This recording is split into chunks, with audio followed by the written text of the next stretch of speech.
that contentious Bruce Fry right in the front. That's a red shirt to call attention, so we can. Good afternoon, ladies and gentlemen. I'd like to welcome all of you who are here in person, as well as anyone who's watching virtually. Before we start, I would like to do the roll call. All members of the Town Council are present, as well as our Town Manager, Cliff Gravier, our Assistant Town Manager, Terry Tiemann, our Town Solicitor, Jim Ligori, Molly Daisy, our Town Clerk, Will Wharton, our IT person, and Brian Ponisett, who is assisting him. Will you all stand, please, for the Pledge of Allegiance?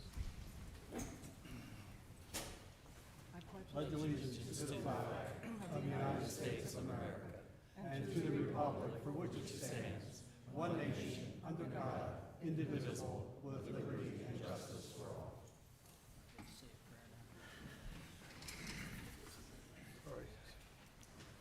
Okay, the first item on the agenda is approval of the agenda. Do I have a motion? So moved. Is there a second? Second. Any discussion? All those in favor? Aye. Any opposed? The ayes have it. The next item is approval of the minutes of the workshop and special meeting held on January 13th, 2023 at 3 p.m. Do I have a motion? So moved. Second. Any discussion? Okay, all those in favor? Aye. Any opposed? The ayes have it. Approval of the minutes of the workshop special meeting held on January 13th, 2023 at 5 p.m. Do I have a motion? So moved. Second. Any discussion? Okay, all those in favor signify by saying aye. Aye. Any opposed? The ayes We have have it. too many meetings. That's it. The minutes of the regular meeting held on January 20th, 2023. Do I have a motion? So moved. Second. Any discussion? All those in favor? Aye. Opposed? The ayes have it.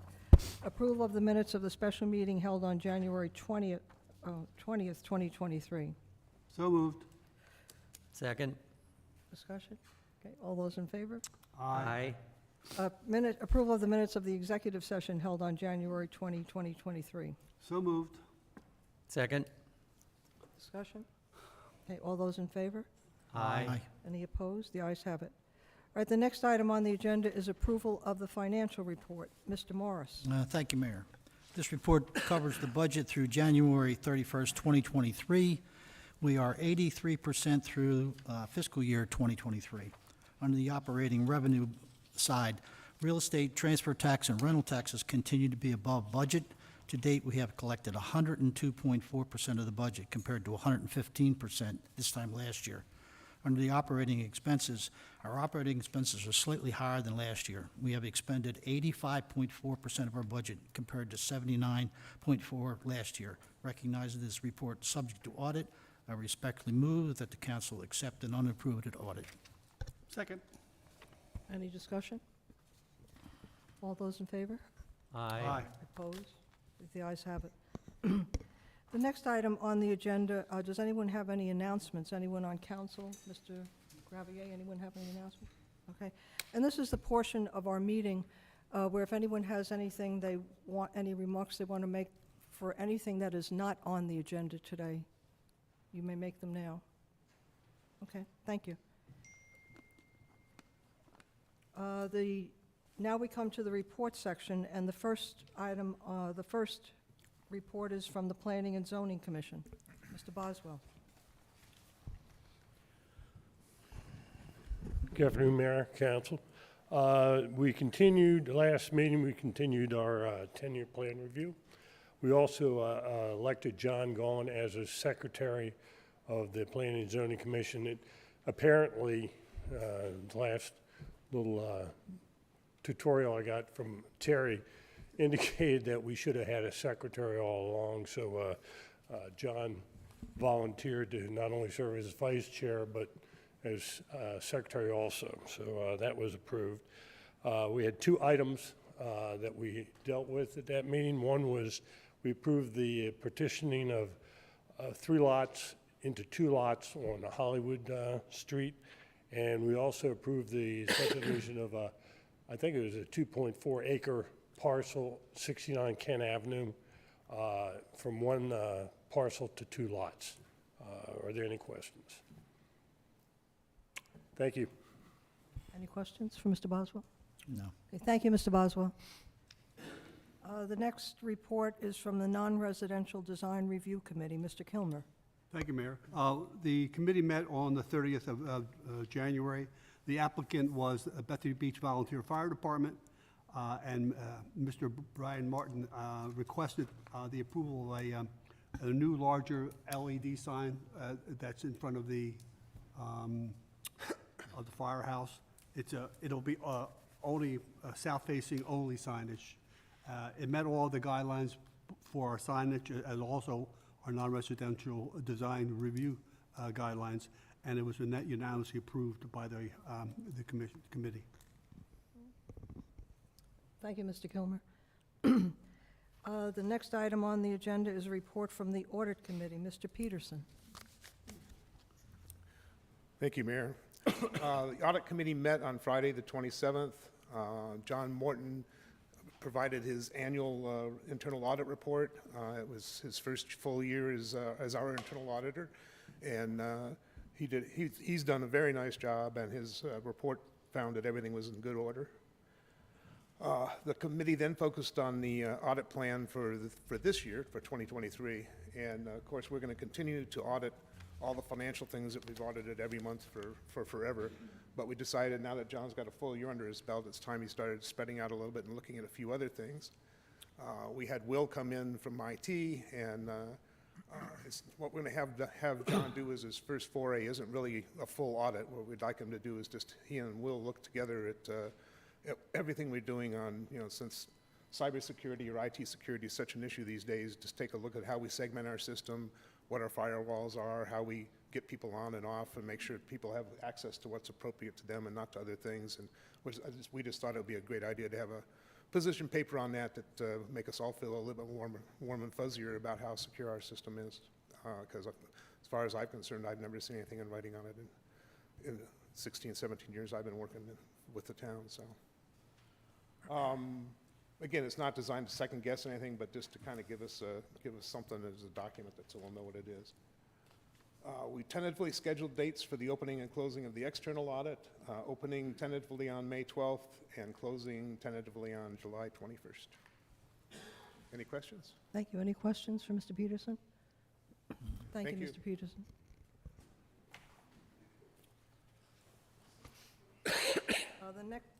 The next item on the agenda is a report from the Cultural and Historical Affairs Committee. Mrs. Olmsted.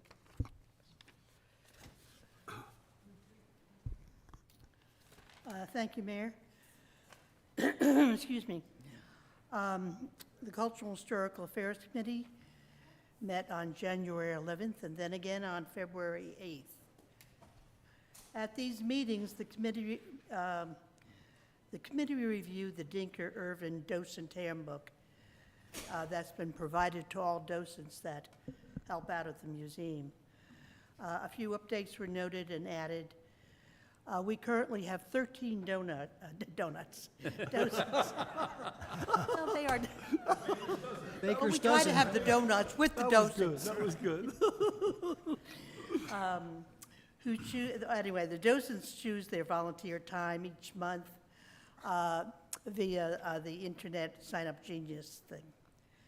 We're very fortunate, actually, that since the museum opened last April, all of these docents have been with us and have been very involved and very dependable.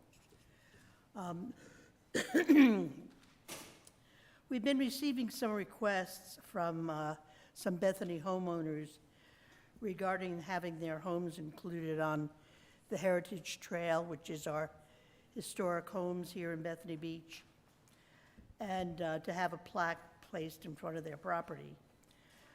The committee has been discussing the pros and cons of revising the criteria that was originally established for this, as some of these requests don't meet the requirements, and the major requirement is that no exterior change has been made to the house since it was built, other than, for maintenance like painting and getting a new roof and everything.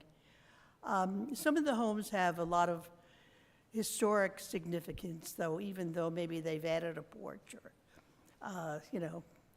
put on a little addition or something. So we've been looking at that and going over it. Not all agree, so it's been taking us a while. CHAC is sponsoring 3 cultural evenings this year. Just this past Wednesday evening, Tin Pan Alley presented the music and history of the very iconic composers George Gershwin, Irving Berlin, Cole Porter, and others of that time period. It was very, very interesting. I think everybody who was here enjoyed it a lot. March 15th will be our next cultural evening, and it will be Denise Clemens, who is local, who lives here in Lewis, and she will be talking about her book, The Cuisine of Southeastern Delmarva, which is also going to be very interesting. And in April, there will be a presentation regarding Rewild Delmarva. This is an initiative to support pollinators and wildlife in general by encouraging the planting of native plants and trees and shrubs. The Inland Bays Nursery that's on Kent Avenue has taken the lead in this, but rewilding is a nationwide movement. With permission of the Bethany Beach Landowners Association, the town will be reprinting A Walk Through History. This very popular booklet was first published in 1976 and again in 1991. And the town will be paying for the printing, and it will be available at a modest cost at the Dinker Urban Museum. That's all. Thank you. Any questions? Okay. Thank you very much, Ms. Olmsted. The next item is a report from the Budget and Finance Committee. Mr. Morris. Thank you, Mayor. The Budget and Finance Committee met on Thursday, February 16th, to discuss the proposed budget for fiscal year 2024, which will begin on April the 1st. Our last 2 meetings, we have discussed the draft budget in detail. Town-wide revenue are budgeted at $12,766,000. Operating cost at $10,938,000, and capital and debt budget is at $1,116,000. The committee discussed changes to fees, including increasing the hourly parking rate from $2.50 to $3 per hour, and applying the same 20% increase to permits and tickets. This is expected to generate $450,000 in revenue and address an increasing cost of summer events. Increasing the property tax from 0.19 to 0.196 per $100 of assessment value. This increase is expected to generate an extra $65,000 a year. This is the first property increase we've had in the last 4 years. The 3% increase will most likely cost most property owners less than $23 a year. We're waiving the 25-cent fee for ride the town trolleys for the upcoming year. This fee used to generate $11,000 a year. Several fees which are no longer needed and outdated have been removed. Building fees and the administration fee for town code violations or after-hours water services have been also adjusted accordingly. We'll send a final budget and adjusted fees to the council for your review. The comments on the draft budget can be emailed to admin@townofbethany.com. The town council will hold a public hearing on March 13th at 10 a.m. to hear comments on the on the proposed budget. If necessary, the budget committee will meet again on Tuesday, March 14th. Thank you. Any questions? I just had one comment. That $3 increase to $3 puts us on a par with Rehoboth and Dewey. Is Rehoboth that and Dewey, correct? they've had it for a couple of years. We're just catching up. Thank you. The next item on the agenda is report from the Bicycle and Pedestrian Safety Committee. Mr. Hinman. Great. Thank you, Mr. Mayor. We had a really robust and energetic meeting yesterday of our team. We had everyone there but one person who was out of town. And the key focus were really two things. We wanted to talk about a couple of our citizens, Bill Burkfield and Ann McKinley, really took some time to devote to some suggested ideas on where we can think sort of down the road. And part of that whole perspective was, let's think about what this could look like 20 years from now. And it really was a very great discussion. We really appreciate them for taking the time to share those ideas, and we had a good discussion around that. The second part of the meeting was really primarily focused on the WAVE implementation. That's the whole effort we have around raising awareness of people and pedestrians and bicyclists, primarily pedestrians as they're crossing highways, how to do that safely, not to be on autopilot, but be really aware of the hazards and risk and how we're going to engage with that. So really excited about what's going to roll out. We've got some, we're going to try to connect this in a number of different ways. Julie Maluski is helping us with sort of the digital piece. We've got the bike and safety session set up for, tentatively set up for the year, and also we're going to be doing a lot of set up points where we're actually connecting with citizens as they're or guests as they're crossing highways or looking at intersections, how to do that safely. So again, a lot of energy, a lot of enthusiasm on the team, and I just want to again applaud the team for a lot of good work and more to come. So, Thank you, Mr. Hinman. Any questions? That was a good meeting. A report from the town manager, Mr. Gravier. Mayor, council, you all know that we're going to receive beach replenishment sometime here in the near future. We don't have a date yet. We've been told it's looking like a March, April timeframe, and all the affected communities have been invited to a meeting at DENREC on February 23rd, where a pre-construction meeting with the marine contractor, where we've been told that we still won't find out what the date for beginning the project is. So the longer this goes on, the more I think we can be fairly sure that we're going to see replenishment sometime in the summer season. And depending on weather, depending on how well the machinery holds up, because breakdowns are a significant problem with these replenishments, we could again see a real blight on the beach, but a positive one, if you want to think of it that way, in June, July, maybe even August. We get our water, our well water, from enclosed aquifers. And those aquifers are about 250 feet plus deep. One of the benefits of that is that they're not prone to some of the problems you read about in other communities. A lot has been written here of late in the Wilmington papers about communities to the west of us that have had issues with infiltration and problems with their groundwater coming out of shallow wells. The negative with that and pulling water out of these deeper aquifers is that you produce an unusual amount of minerals, and primarily for us, iron and magnesium. We have a system that catches that pulls it out of the water and puts it in a reservoir.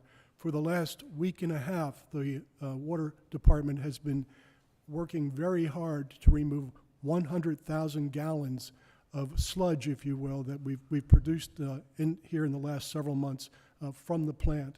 And with that, they're now able to finally take a look at their clarifier and see if they might be able to redesign it. We've had issues with the clarifier for years, but not a real good way to inspect and have engineers recommend an enhancement to the clarifier. So that's been done, and that's been a big project for them. We are about to rehab or reestablish 3 alleys in town in the 200 block east of Route 1. One is an alley between Parkwood and Hollywood.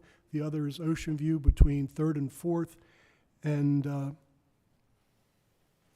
between Ocean View and 4th and Ocean View and 3rd. So those 3 alleys should have a major redo here in the near future. And before we begin any work, homeowners affected by any work will be contacted by letter and told that if they want to speak with town officials or see someone on site prior to the project, we'll be able to do that. We commissioned a report to do a soil analysis of the entire community a few months ago, and that report is done. It's fairly interesting for those people that want to look at soil composition and water table, and it's available hard copy in your council mailroom, and if anyone would like an electronic copy, please let me know. We are also trying to piggyback off of, if we possibly can, the state's work in the Assiniboine Canal, where they're dredging the canal. We're hopeful that we can piggyback off of some of their their engineering work, and then possibly even the contractor with some sort of a savings, since everything will be mobilized to dredge the Assawoman.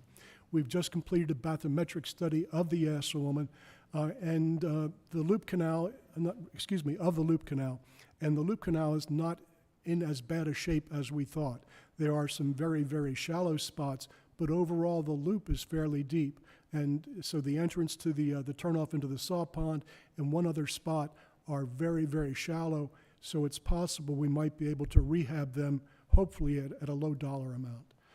But that's what we're doing here right now regarding dredging the loop. And Mayor, that's all I have. Does anybody have any questions? I had one.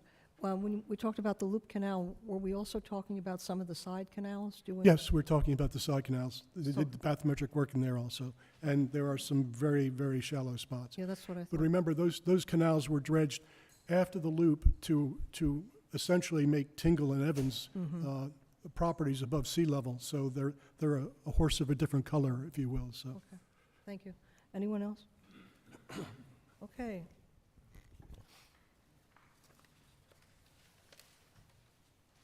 Did anyone in the audience have a question for Mr. Gravier? Okay. On to new, there's no old business. On to new business. The first item on the agenda is discussion, consideration, and possible vote on the creation of a continuous and connected pedestrian pathway on Collins Street, Kent Avenue, and Wellington Parkway. And as you know, we had 2 meetings in January, 2 public meetings, January 13th, Friday. One was at 3 o'clock for Wellington and Kent, and the second one was at 5 o'clock for the Collins Street project, and many of you were there. We were intending to vote on that item the following week, but as we got into it and we looked at, I went back and a number of other council people did as well, reviewing the videos from that meeting, because you really have to do that, and going back through the comments, it really didn't leave enough time to give it any thoughtful consideration. So because of that, we postponed it and put it on today's agenda. So I'll ask Mr. Gravier. Mayor, we received a number of questions. As a matter of fact, one citizen brought some questions to us, and we put them on the screen last month. We've tried to answer all those questions. The one question was left hanging until today, because we just did receive a report from our title searching company, was the ownership of Collins. Collins belongs to the town, has belonged to the town for a significant portion of time, and any property owner that looks at their survey will see that the boundary, their eastern or their northern or southern boundary, ends at the street, showing that the street obviously belongs to someone else, and that someone else is the town of Bethany Beach. So it was Mr. Gowan. I see Mr. Gowan here today. Again, just received it, and we'll get it out to you as soon as we can. Can I ask a question? Sure. on it? When you talk about the street, you're not talking about the paved portion, you're talking about the The entire entire right-of-way. right-of-way, yes, Thank the you. entire 40-foot right-of-way, and then into Bethany West, it's a different animal that was given to us back in the 70s. So, I think one of the things that we didn't stress enough, probably in our mailing and in our meeting last month, is that in February of 2019, the council voted unanimously to construct a 5-foot path on the south side of Collins. That vote was taken. That vote has never been changed, and if the council takes no other action today, that project will proceed. That project stopped after 2019 with the COVID pandemic, and engineers and the construction companies were pulling back, and those that you could get to work were charging really unusual rates, especially for larger projects. So we held off, and during that time, we were working with the state on some other issues, DelDOT, in the town, and we had the opportunity to begin a collaboration with them to develop some work on Kent and work specifically on Kent and at Kent and Wellington that would allow us to construct a 10-foot wide pedestrian multi-use pathway on Kent, and then also at Kent and Wellington a pedestrian beacon light. In years past, DelDOT had not been very receptive to doing anything on Kent to enhance pedestrian safety, so we were pleased when that happened. That project has been laid out, that project is scoped, and was ready to go, but at the same time that was done, realizing that the Collins Corridor project, along with the Kent and the light and the beacon on Wellington, significantly enhanced the project and would make the street probably far more safer than it was. I came back to the council and suggested that the width of the pathway on Collins be widened to 8 feet, that the multi-use path go from 5 to 8 feet. The council scheduled a public hearing to hear comment on my recommendation. We had that hearing last month. I know all of it, many of us have reviewed it and gone back to listen to it. And in the meantime, we've also received a letter, some residents on Collins retained an attorney. The attorney wrote us, and he echoed some of the same thoughts that were brought to us by residents when they went to the podium last month. I would say almost to a person, every resident that went to the podium last month commented on the safety of the pathway that we were proposing, or I was proposing to the council. In fact, the attorney that wrote us also commented on the pathway, and many people said it was unsafe. One property owner went as far as to tell the council that the council would be criminally negligent if it went ahead and built the pathway. We heard a lot again about the safety of the pathway, how a 5-foot or an 8-foot pathway wasn't very safe, but factually and probably beyond any shadow of a doubt, a 5-foot path or an 8-foot wide path on Collins creates a huge, huge safety advantage over people having to walk in the street on Collins, especially during the busy summer months. One of the things we've always known regarding this project, and just as we did on South Atlantic and Cedarwood, we know that safety engineers tell us that the ideal multi-use path should be a minimum of 10 feet wide, and that buffers should be a minimum of 4 feet wide. And you see that with what we did on Cedarwood. You see that with what we did on South Atlantic. We could easily put in a 10-foot wide pathway with a 4-foot buffer in Collins in our existing right-of-way without having to move any utility poles. But we've always worked to strike a balance. We've worked to strike a balance because we realized that homeowners on the street have appropriated a significant amount of the town's right-of-way over the course of the last several decades, and we knew that if we were to make an ideal path, that we would have a lot of objection. But going back, listening to everyone's concerns, listening to them talk about the safety or lack of safety from their perception on Collins has made staff and I seriously rethink what we suggested to the town council. And if we're concerned about safety, I would like to recommend to the council at this time we take some other initiatives and an enhancement to the project. And the initiatives that I would suggest is that we do, in fact, put a minimum of 1 to 2 speed bumps, maybe 3 speed bumps on Collins, that those speed bumps be serious speed bumps, that we install speed reading signs on Collins, we put end striping on all the lanes in Collins, and maybe even some indent striping to help slow traffic down, and that if it's workable with the town's budget committee and the town council, that we no longer charge for ridership on the trolley, with the idea that more people would possibly ride the trolley and would be more of a benefit and fewer people on our streets. But again, if we're really concerned about safety, the issue, one of the driving issues for people at the podium and things that we have thought about here with our engineer is that there actually needs to be some kind of a buffer between that 8-foot wide pathway and the street. And just to create the optic of a buffer, it doesn't have to be constructed of anything. It can be flat, it could be painted. As a matter of fact, that's what our engineer would recommend. And I recommend to the council today that if you move ahead with adding the 3 feet to the 5-foot path that you've already approved, that you consider adding 2 more feet to the project to create a buffer. That would make the entire project, the addition on the blacktop of the widening of the street, 10 feet. And you would see that 10 feet, it would be 5-foot addition to the south of the blacktop today and 5 foot to the north of the blacktop. I think that's something that's very doable. I think it's something that makes the project much safer. Nowhere else on Cedar Wood or South Atlantic have we built or constructed anything for a multi-use path where we did not construct a buffer. And again, in our attempt not to create more dissension with the residents, we have made that path on Collins, the proposed 8-foot path on Collins, far less safe than it should be. If you were to move ahead and do that, the approximate cost of that is $50,000 additional dollars.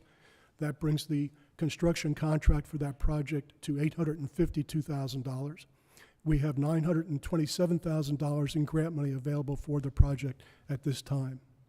So my recommendation to you, something for you to consider as you consider possibly enlarging the Collins path from 5 to 8, that you make that 10 and you create a buffer to enhance pedestrian and bicycle safety. Mayor. Well, thank you very much, Mr. Gravier.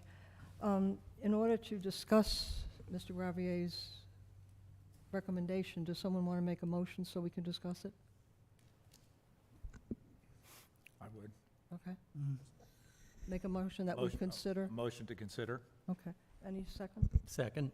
Okay. All right. Does anyone have any questions for Mr. Gravier? Patrick? This, I think we need to make it clear, this additional 2 feet of the project, of the proposed project, is still well within the town's right-of-way for Collins Street. The right-of-way is 40 feet wide. This project will be a total of 30. There will be 5 feet of right-of-way left on both the north and south sides of the roadway, So there of will be, undeveloped right-of-way. there will be no taking of any private property. There has never been a taking involved in this. The only thing that's ever been required here are a handful of temporary easements. How does this affect the telephone poles and the Comcast things? Because they seem to be very close on the north side. It's an unfortunate circumstance, but you can find it throughout most of the country and certainly here on Delmarva and neighboring communities where poles are very, very close to the roadway. There's a new project that was just completed in Ocean View, multi-million-dollar project with the installation, involved the installation of sidewalks where poles sit 18 inches to 2 feet off the side of the roadway. With this project expanding, poles will be about 2 feet plus away from the edge of the roadway. There wouldn't have to be any poles There'll removed. be no poles moved now. Mr. Kayla? You mentioned on the sides, there will also be painted sidelines on each side of the travel lanes. Is that correct? Yes. Okay. Is there consideration of doing or some of the rumble strips as part of this buffer? And any buffer might have an element of rumble strip. I think our engineer hasn't had really enough time, since we've just had a couple of very brief conversations about this, to give us his full recommendation. But his recommendation for any sort of a buffer was that it be navigable, that you could drive over it, and that if we color it, that we also stripe it, again, to draw more of a distinction between the roadway and the pathway. But again, he did not recommend that we construct any sort of a hard surface or raised surface. He was talking about, I seem to recall, some kind of a raised plastic reflectors that would be angled to catch the sun. Initially, I think in his presentation here, he talked Yeah. about the possibility of raised in-road reflectors, yes. There was some question when Mr. Lober was here, the engineer, about the need for pervious paving. Would an increase like this trigger that? No, it would requirement? not. And then, I think you said this, but just to clarify, the recommendation would be to go, the full 3 + 2 feet would be to the north. Yes, to the north. And that equally distributes the width of the roadway. It creates fewer problems for us on the south, and again, brings us a little closer to the utility poles, but not ideal, but it is, happens, it's quite common here in the country. Cliff, another number of people who commented raised the issue of water accumulation and the like on the street. Any thoughts or perspectives on that it's any unique or different than anywhere else? Well, Collins, for most of Collins, there's a little bit of an issue right at the water plant, not because of any issues with drainage on Collins, but because of a swale that eventually gets to the Loop Canal and sits full of water when water from the loop pushes back into the town, as it does with all our drainage swales. But Collins itself is a street that dries remarkably well and remarkably within 18 to 24 hours of most rain events. I know I have repeatedly asked you all, the council, if you have an opportunity to drive the street, first right after a rain to see the standing water, and then 18 to 24 hours later. I know we've had rain events of 1.2 inches, and just this past weekend, one of 0.60, and the street drains within 18 to 24 hours. There are many streets in Bethany that sit with standing water and have real drainage problems. Collins is not one of them. So widening the project as it sits today isn't going to increase any problems with standing water, and the engineer works to make sure that grades help with drainage as the project is built. Cliff, with this additional thing, is the center line of the road going to shift a little bit? Is the center line of the road basically what The center line of the roadway, I mean, the center line of what's paved will be the center line of what's paved. The center line of the roadway will shift to the north. One of the comments, Cliff, that I saw was a concern for environmental concern. In a typical roadway, what are the procedures for, DelDOT or whatever, relative to, in a typical roadway? Sure. Not one with it's in wetlands, which we don't have, but Well, we've done probably in the last X number of years about $12 million worth of roadway projects here in Bethany, so we know firsthand. And also in talking to our engineer, an environmental site analysis would be done if you were building a brand new road, say through a woodlands or very close to wetlands. Then environmental site analysis would be needed and necessary. But environmental site analysis are not done on an existing roadway or widening an existing roadway in an existing right-of-way through a residential neighborhood. It's not called for, and it's just not done. When we talk to our engineer, and Mr. Lober has many decades of experience in street construction, he says he has never had to do or never saw a need, nor has the state or DENRIC seen the need to do an environmental site analysis on a project such as ours. Cliff, one more thing. Several of the comments were made about having pervious materials, and I know we did that same pervious materials in North Atlantic, which considerably increased the cost of the project. And after several years, it's dubious as to whether it's really accomplishing what we had thought, because of the ground level of the water is so close. It really has no place to go. So there's no real advantage to pervious material in this. There's a combination of things, and our experience on South Atlantic is going to have us really rethink pervious pavement in the future on our construction projects. The first thing that happens on Atlantic, South Atlantic most especially, is that much of that open porous pavement has begun to fill with sand. And that's created standing water again. So we try to vacuum, we try to blow it out, but it has limited value.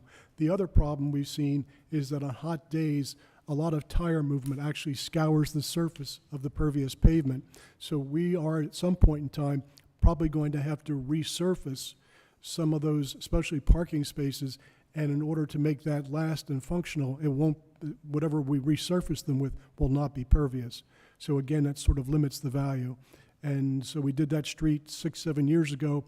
Unless there's a significant change in that type of material that makes it, has a better life and helps it sustain itself as pervious, I'm not sure what we'll be doing going forward. To your experience, other local coastal communities, is there much use of pervious surfaces? I believe the city of Lewis put in a pervious roadway on Lewis Beach, parallel to the ocean front, parallel to the bay front, if you will. I'm not sure of Lewis or Rehoboth. I don't think I've read anything or seen anything where they've used pervious pavement. So none in roadways? Not that I'm aware of. Okay. Thank you. I guess two things, but one, I'll stick with the pervious question, or on the same subject. And I know a lot of the residents of Collins expressed concern over the stormwater, as we talked about.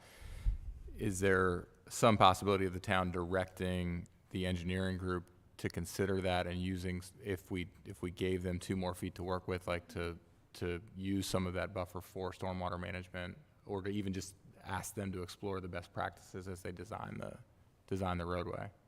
That would be a decision for the council. I think we've talked about the fact that the project is that would add about $250,000 to the project.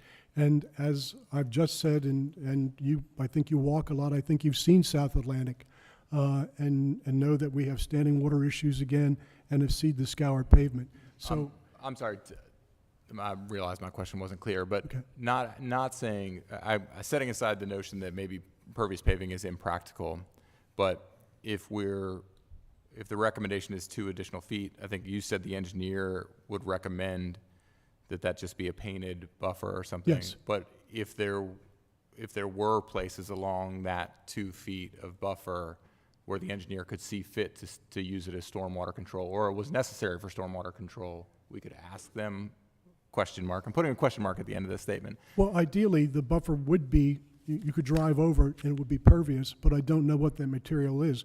We'll certainly ask if he thinks there's something in that 2-foot wide buffer that could be pervious, that he could also, as he does his layout, actually direct water to. Mhm. That would be ideal, and we'll ask that question if you move forward with this, so.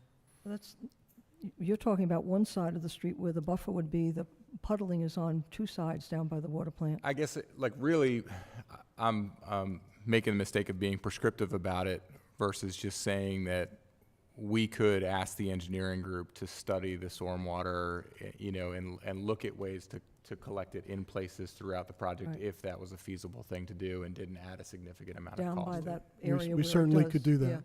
Yeah, that's a good idea. The other question I think that got brought up a lot was about parking.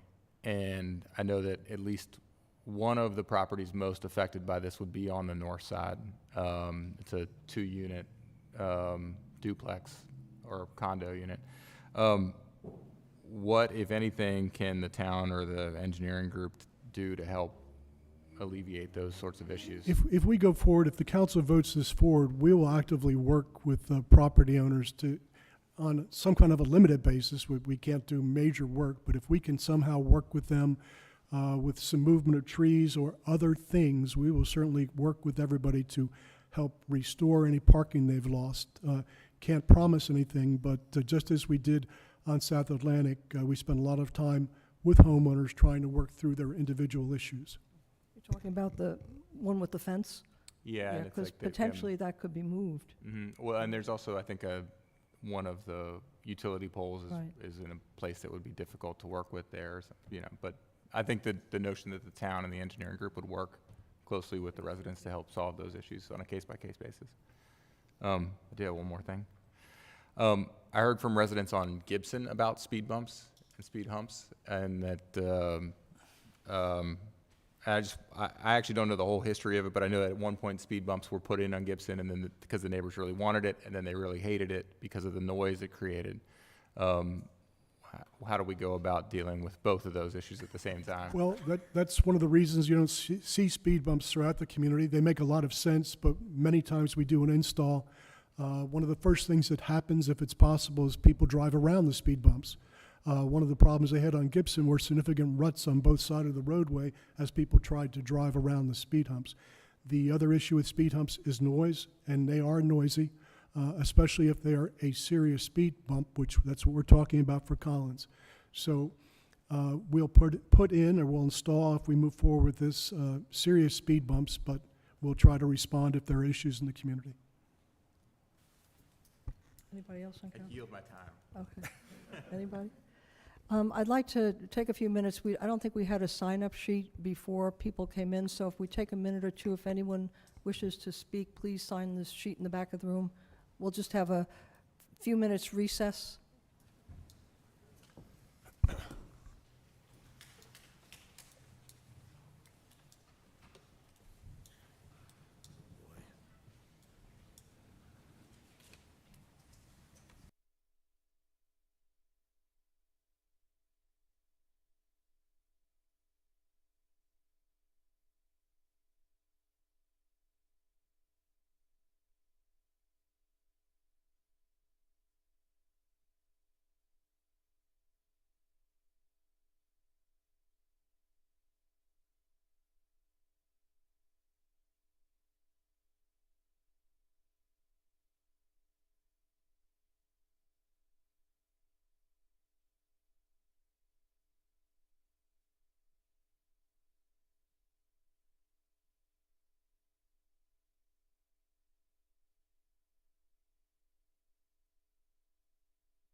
Is this all we have? That's all we have? That's all we have. Joe was the last one. Joe Healy. Oh, Joe, okay, great. Okay, we'll do what we did last time. We'll limit the comments to 3 minutes. I understand, does anybody have a video presentation? Okay, all right, well, when your time comes, do you have someone, have you? Boots? Well, then I can't call on you. I'm actually Jen Carter today because she tragically was Okay. called away. Well, if it's okay with you, I won't put down Jen Carter. I'll put down your real name. Thank you. Boots.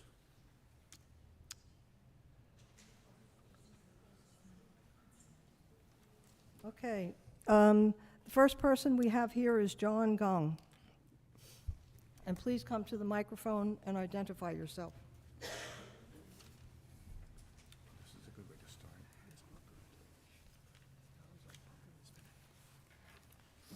John Gone, 676 Collins Street. I've had a cottage on Collins since 1981. That's 42 years. And I have watched the maturation and development of this whole area, primarily from my front porch.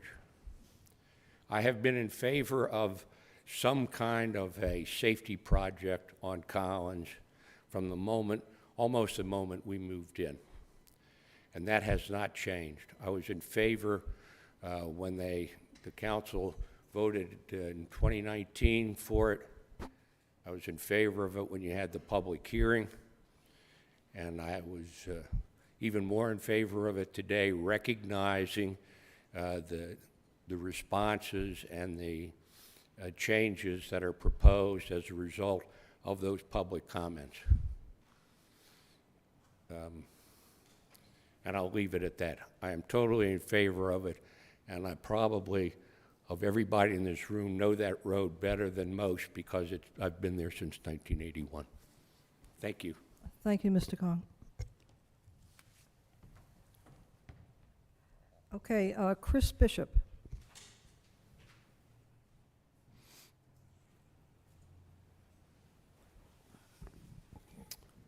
Good afternoon. My name is Chris Bishop. I've lived on Collins Street, been a property owner for over 15 years, and I'm at 500 Collins. I am not in favor of this project, never have been. I have had the opportunity in front of this forum, in front of this council on 2 previous occasions to speak, but what I'll focus on today is not just the project itself, yay or nay, it's the process by which we've gotten to get here. On 2 separate occasions, the town has come forward, residents have come forward with a set of recommendations. Myself, last time I spoke, I probably had a dozen different recommendations of things to look at, things to study, further examination, none of which have been done. And that bothers me more than anything else, that you're not taking the feedback from the residents on Collins Street. We have never been polled. I think you just mentioned, sir, that you talk to residents of a street after they put in speed bumps. I've never once been asked about my thoughts about the safety of the street, nor have I ever been asked about the speed bump trials that we've had on the street or the new stop sign that was put in, which all have been very effective, by the way. No one's ever asked me. So, sorry, my notes were a little scribbled. I just did them when I walked in. So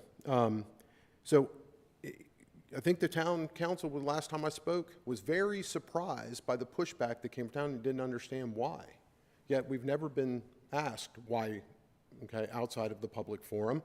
And yet the letter of correspondence that I saw in the last couple of weeks came out that said near unanimous support from the citizens. I haven't seen near unanimous support of this project from the beginning. There's always been two groups, some in favor and some not. So I'll repeat a couple of the recommendations I made before. Besides the survey of the residents, traffic study. We talked in 2019 and again in 21, why haven't we updated the traffic study? It's almost a decade old. Do we actually know what problem it is we're trying to solve? I heard back then it was a safety because of the speed. And in the last couple of years, I've heard it's actually not the speed problem. Now it's volume.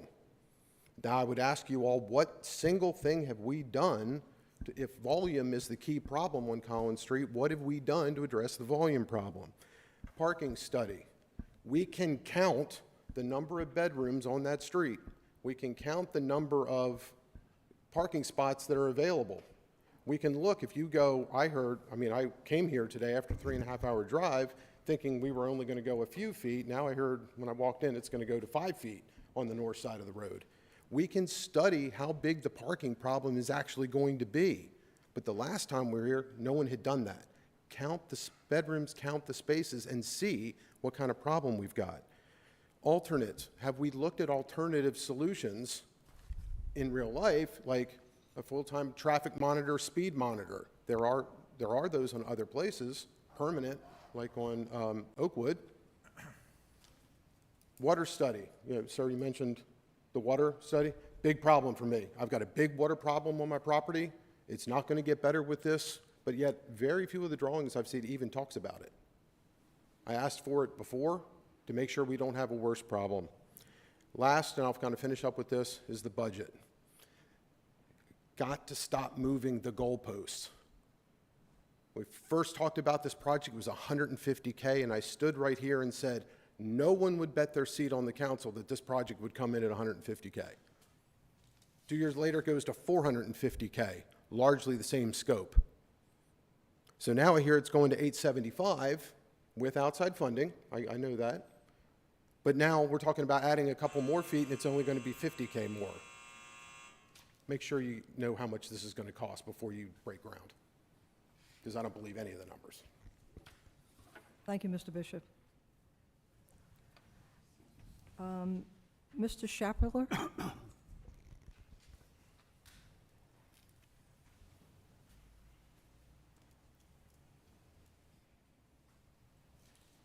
Thank you for hearing me today, and appreciate the work that you do to try to get these projects right.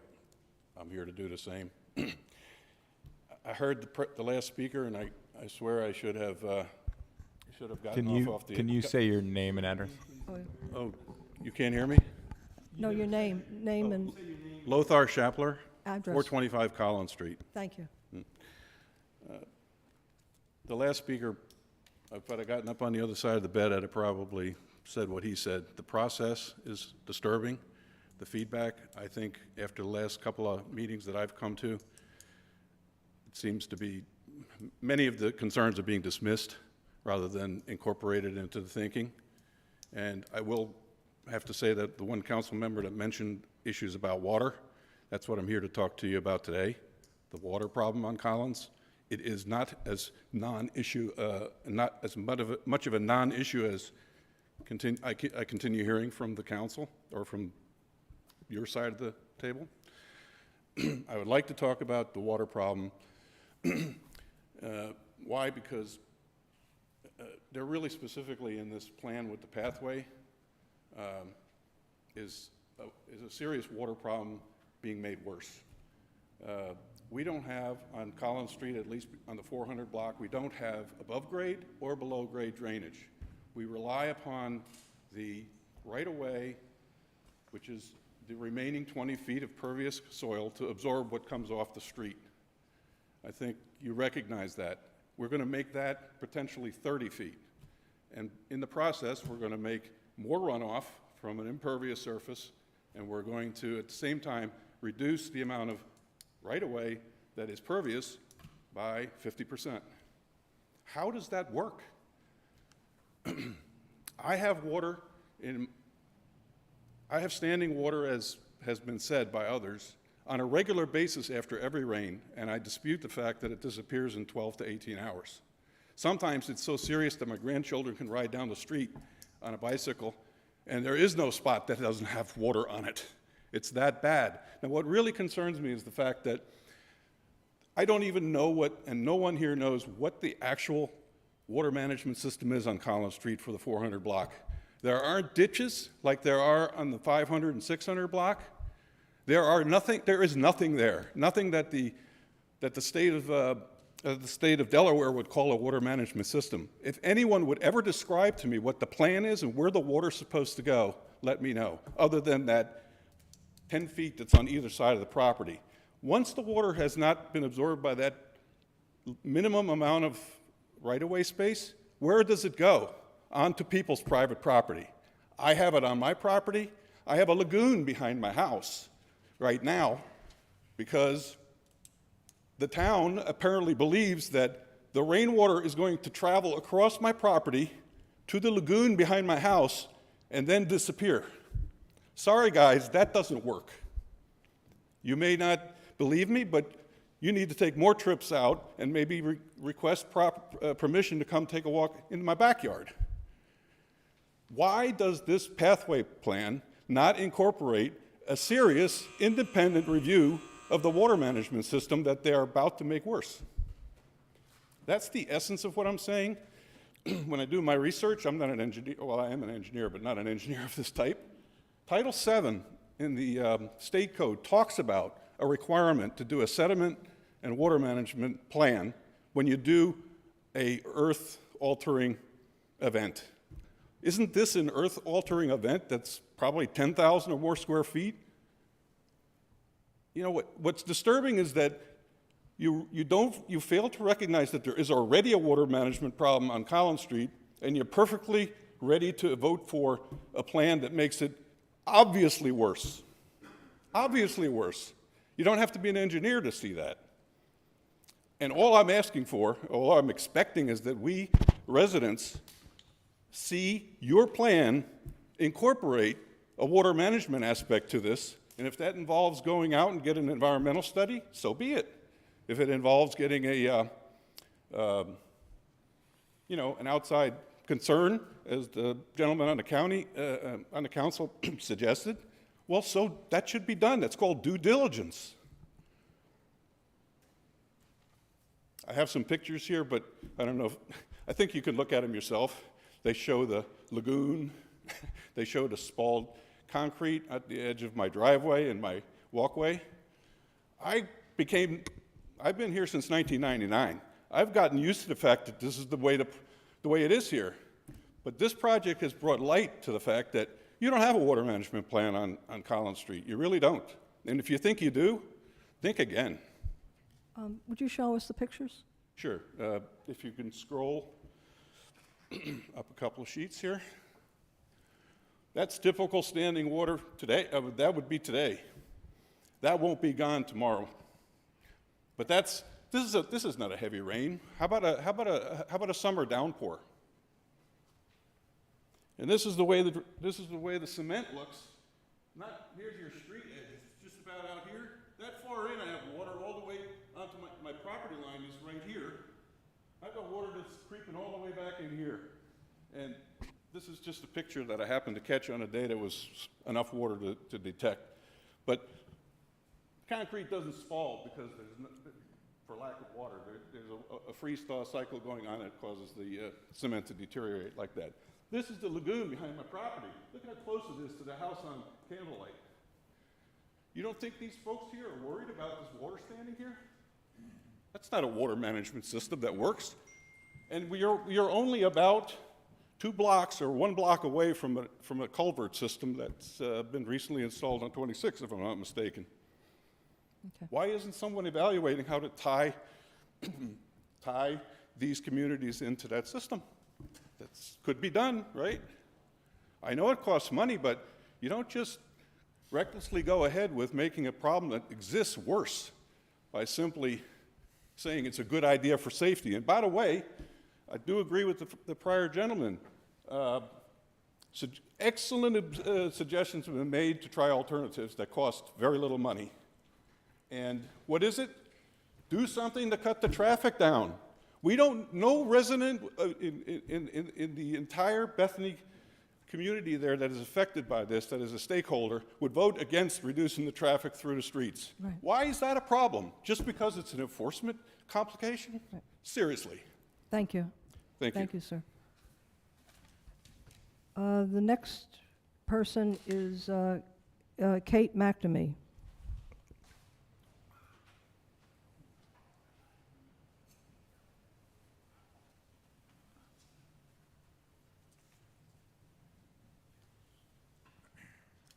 Kate McNamee, 433 Collins Street.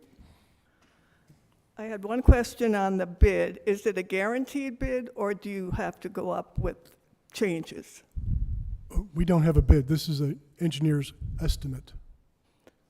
So we wouldn't take a project to bid until and if the council approves it.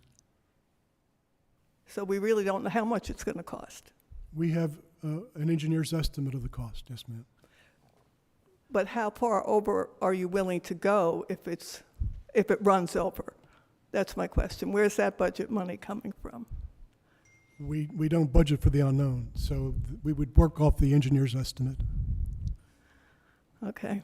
Now, the other thing is on this telephone pole thing, you know, the fact that we come here today with a possible vote on a whole new project, I think it's a little dirty pool. But to say that the street can be that close to utility poles, I think to compare it to Ocean View on West, they don't have the volume of walking and traffic that we have. You compare apples and oranges to say that they've got a couple of telephone poles there. I have a friend that lives there, and I know the volume of people, traffic is not the same. I personally have the stop sign in the utility pole. I don't know how I'm going to see to get out. And I would like to know how you're going to address that. I come out and there's a stop sign and a utility pole. I don't know where that's safety. So those are my concerns. And again, I don't think that it's right to take a vote today. Thank you, Ms. McNamee. The next person is Jim McNamee.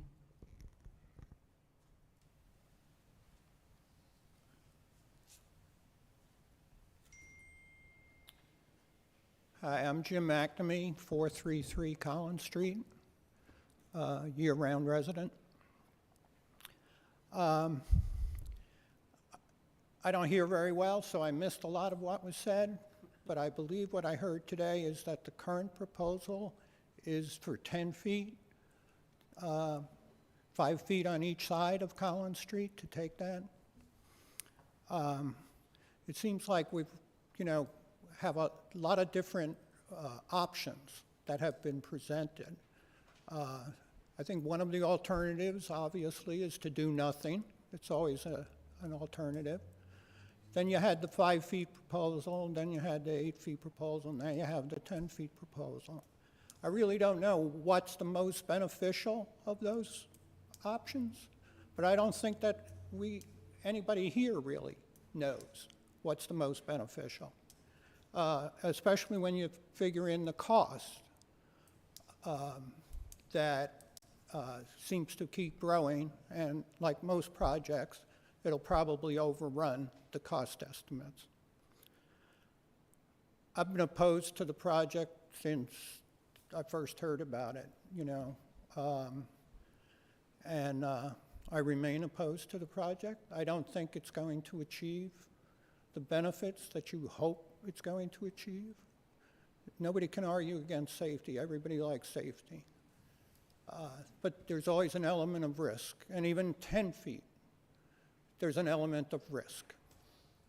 You can't get rid of it. It's always going to be there. So the question is, what's the most cost-beneficial decision to make? I would add that on the issue of safety, there really hasn't been a lot of evidence that it's unsafe. Now, I walk Collins Street and I drive Collins Street, and I know that in the summertime it's congested. You've got all sorts of walkers, strollers, bikers, skateboarders, and you've got all the vehicles, including the trolley and the truck traffic, a lot of which goes to the water tower. So that there's a lot of traffic already.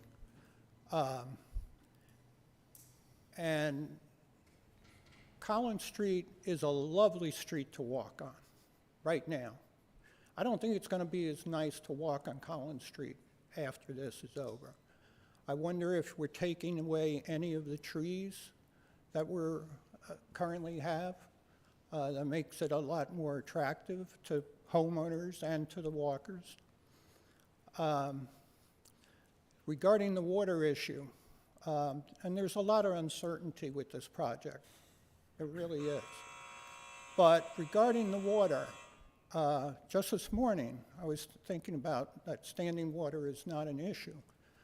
This morning, just to leave my property, I have to walk across a neighbor's lot to find a spot in the road that I can step across the water that's out in front of my house and my neighbor's houses. So I think there is standing water, as a previous speaker just addressed. Mainly, I don't think I can convince anybody. You know, we all have our opinions. I don't think I can convince anybody here to side with my opinion. I don't think we're ready to proceed with this project in any form. So I hope if you do decide to vote today, which I hope you wouldn't in light of the new proposal that just hit us all out of the blue. I don't know if it hit all of you out of the blue, but it certainly hit a lot of us in the audience today out of the blue. I don't think you're nearly ready to make a vote on this project at all. Thanks. Thank you. Thank you, Mr. McNamee. Mr. Gowan.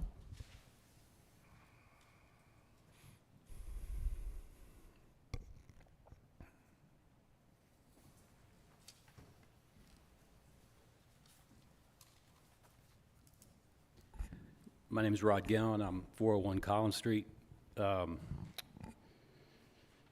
Anytime you have a situation like this, it's always good to have a little time to think about what you're going to say. I'm a little surprised at the doubling down today of this proposal to make it even wider. It's pretty amazing in light of all of the opposition that we've seen and heard. Mr. Gravier acts like his resources are smarter and more important than the thoughts of the folks that live on the street. And fortunately, we have elected members of the council that we're bringing our concerns to. So that's what I'd like to address the council. It's been made clear that the 2019 proposal was approved. My contention is that proposal was approved and the opposition was overwhelming, but you approved it. I don't think the project improves safety. Like it or not, the residents of Collins Street over the years, we have benefited from the utility of that buffer. It protects us against the noise, the traffic, the people that walk up and down the street. We've improved those areas. Some people park in those areas. Some people have put driveways and landscaping in those areas. So we benefit from that. And this project will destroy that, or significantly reduce it. I just think it's going to be very disruptive to the neighborhood.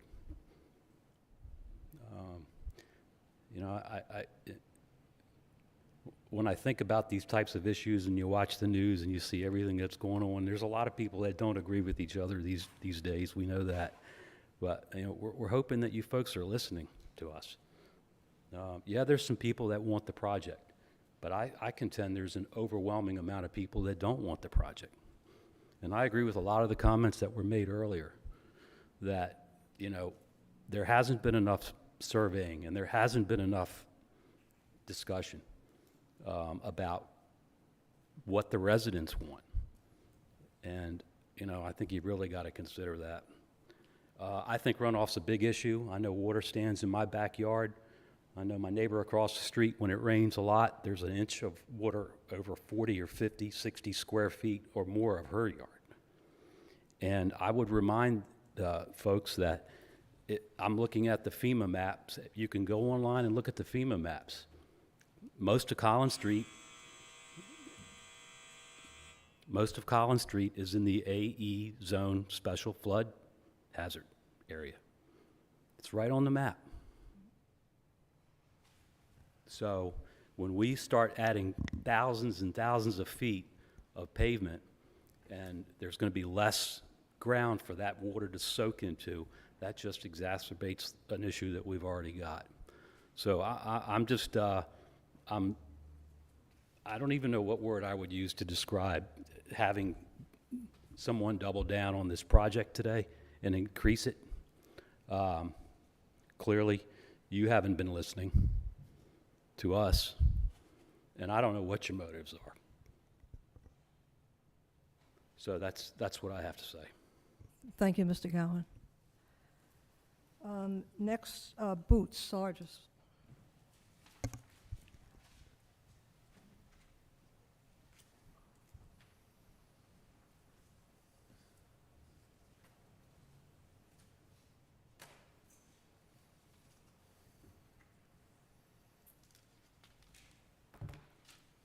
My name is Boots Sargis. We have a cottage at 400 Collins Street, and I'm opposed to the project. I agree that the reality of observation of human behavior is more important than outdated data or studies.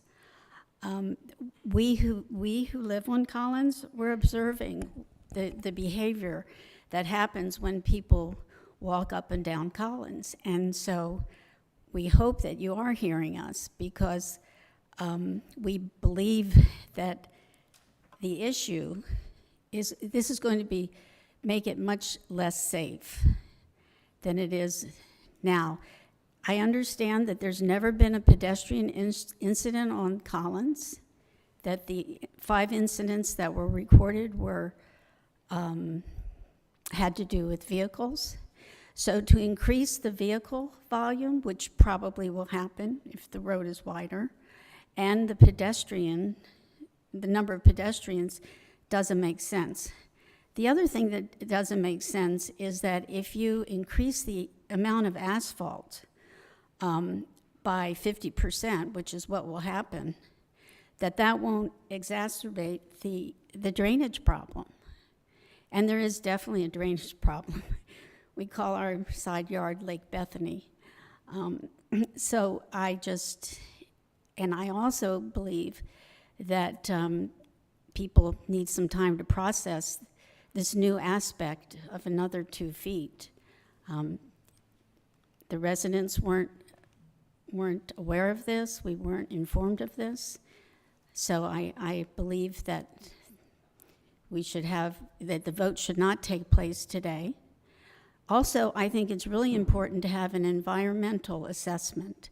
And I was looking on the EPA website, and there is a regulation that says if a project is tax-funded, federally tax-funded, which this I think would be partially because of the grant, that is a federal grant, that there are certain requirements, including an environmental impact study. So I can send that to you. I'm happy to send that to you. I didn't come with it today because we've had a lot going on and I just didn't have time. But I'd be happy to send that information to you. I think that needs to be looked at. I think we should have an environmental impact study for sure. And again, I think the fact that there's not a significant problem on Collins, but this could spur on some significant problems that I really hope you will not vote today, that you'll consider some of the other information that's coming forth. As I said, Jen Carter wasn't able to be here today. She's put together really, she did a good job, put together, so that was my 3 minutes, right? So I can have 3 for Jen.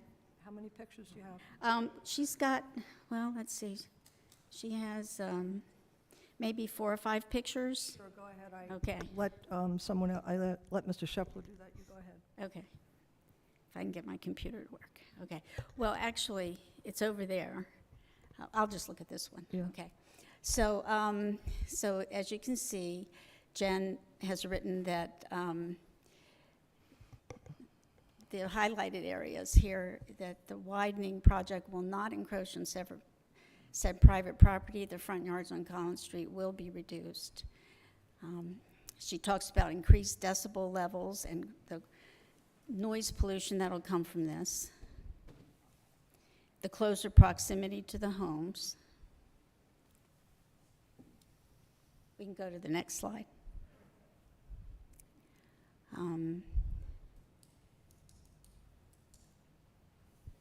Okay, so there's a hazard because of the vehicles parked closer to the homes. And parking is going to be a serious issue for many of the residents. I don't know what the person at the duplex will do, because I was there the day he was there with his truck. He rents 2 of those units. Legally, he's supposed to have 4 parking spaces. I don't know, there's no way to put 4 parking spaces there, even if you took the fence off, which would put the cars right up to his front porch. And there's no way on the side. So that would not work at all. Let's see. So, you know, park on your property was the answer. So we can go to the next slide. Let's see, our town code requires a minimum 50-foot right-of-way to minor streets. So therefore, since our right-of-way for properties in the first 4 continuous blocks of Collins Street is smaller, the effect will be felt more acutely by the property owners. Okay, we can go to the next slide. This is something that I believe as well, that when drivers, you know, people do use it as kind of like the Bethany Beltway, and when drivers are coming down that street and they say, oh, it's wider and all that, we're probably going to have more vehicles. I'm glad that the trolley is going to be free, so that hopefully people will take the trolley and not take the risk of, you know, having to cross Route 1, which I'm glad to hear that, you know, that'll be addressed, but it's always risky. So that she's got some more points there, and I'll make sure that you get this so that you can look at it a little more carefully. But new cars are quieter. People they're distracted. They're on their cell phones. People walking along have earbuds. Just not a good situation. We can go to the next slide. How many trees will be removed from the because of this project? And, you know, are they going to be identified? And then there's the drainage infrastructure. So let's just go ahead to the pictures real quickly. There we go. So okay, so she got this from, this is about pervious pavement, and some of the information that she dug up on pervious pavement, which she's suggesting that should be used. So we can go to the next one. That's pervious pavement. And that's on the left is impervious, and on the right is pervious. And we can go to the next one. Let's see, at this point. Yeah, so she's suggesting that, you know, things would be better if we had soil there, and that there'd be a stormwater management project or evaluation. Okay, and so then she's got some EPA stuff there as well. So we can go to the next one. That's I believe her house. I'm not sure, but I think that's her house, and that's the swale behind it. And we can go to the next one. There you go, the same thing. So we do have a water management problem on Collins Street. And some more.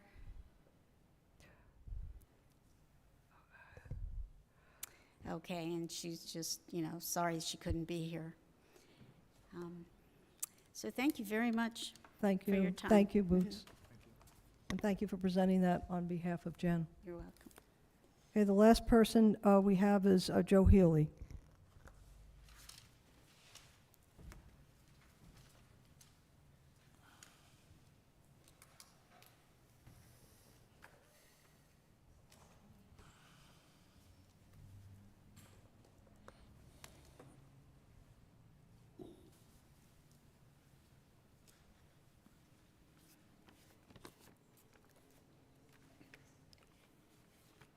My name is Joe Healy. I live at 974 Turtle Walk. I live in the community of Turtle Walk with 974 Hawksbill Street. My real concern here has always been that of safety. I've been here for 35 years, and that street has always made me very nervous when I've been on it, especially with the younger children.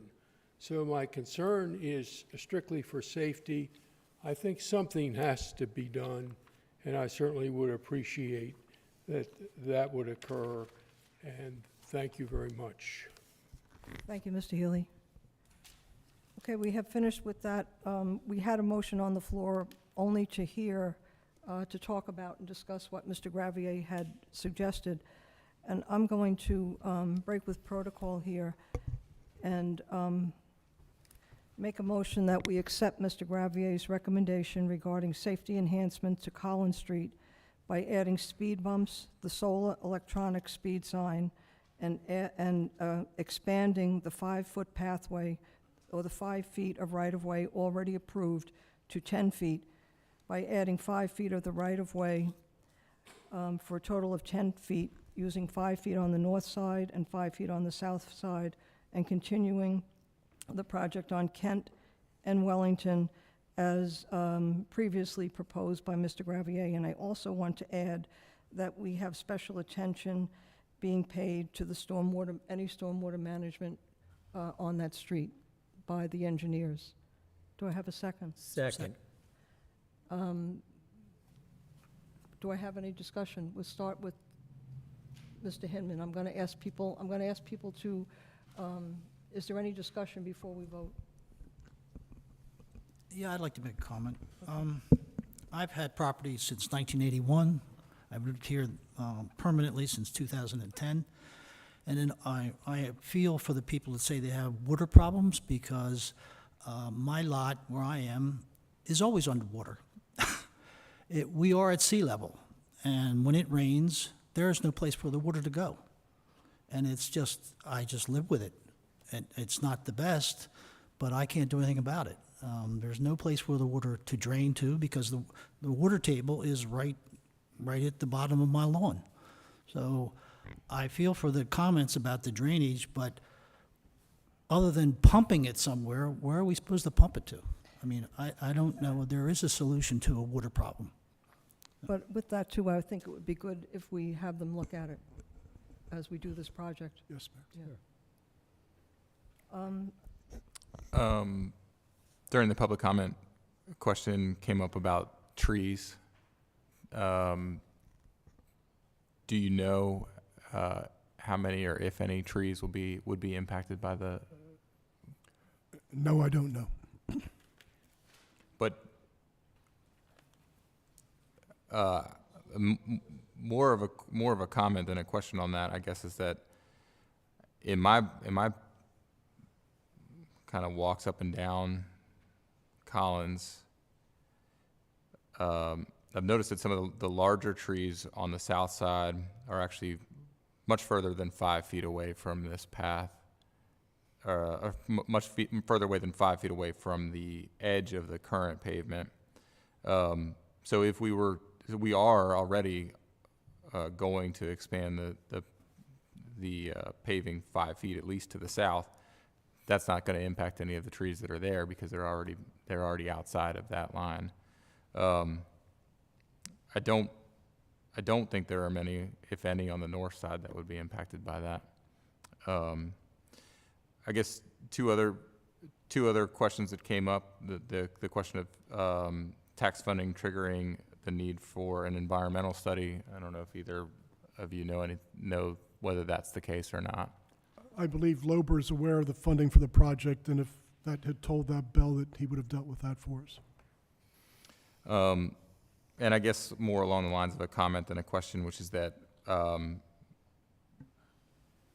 I think we recognize that parking is an issue on that street for a number of residents. I think, Mr. Gravier, you've pointed out the town will work with the residents on that street if this were to pass. As much as possible, yes. And I guess just to note that, like, parking is not a public requirement. It's not the requirement of the town to provide for the residents. And in fact, new construction would require that parking to be provided for on the property. So I guess I would just say I'm sensitive to the issue, and I understand, like, especially the issue of, like, you have a stop sign and a utility pole. The town needs to try to work with you, and the engineering group needs to try to work with you if this were to pass. But if anyone was to tear down a house right now and build a new house, they would be required to provide the minimum parking requirements on their lot outside of the town's right of way. So, yeah. I would point out that with the pathway on Cedarwood that was done, there is no parking allowed on either side of the street. So that was completely taken away. Before we go any further, I owe Ms. McPhee an apology. I accidentally checked off your name after I checked off Jim McNamee, so please, you're entitled to your 3 minutes. My name is Jerry McPhee.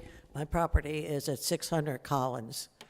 And while presently the water is an issue at Fairway and Collins, it's there for more than 24 hours.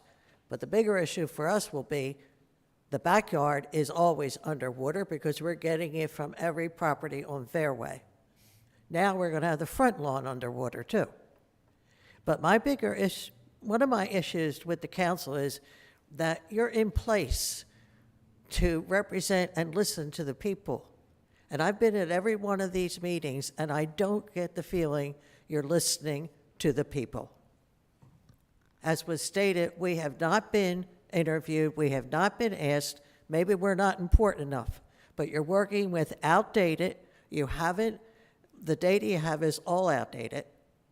The speed bumps and the stop signs have definitely slowed down traffic. We don't have any answer to the parking, and maybe you're not supposed to provide it for us. But is that what a town is about? What you're entitled to? I don't understand why this project is so important that you keep pushing it forward until either we are burned out or we just can't fight you anymore. I don't understand it. None of you live on Collins, as far as I know. I sit there all summer long and watch the traffic and watch the people, and it's a delight. But I don't want more traffic. And I think to implement what we already have with the speed bumps and the stop signs has really slowed down, and it is safe. But I don't know why you won't listen to us. Thank you. Thank you, Ms. McPhee. Does anyone on council have any comments? Okay. Are we making them before the vote? We're gonna vote then. Is that now? I have some comments. Okay, before we vote, right. Yeah. Thank you, Mayor. When you're voting, you're gonna tell your reasons why.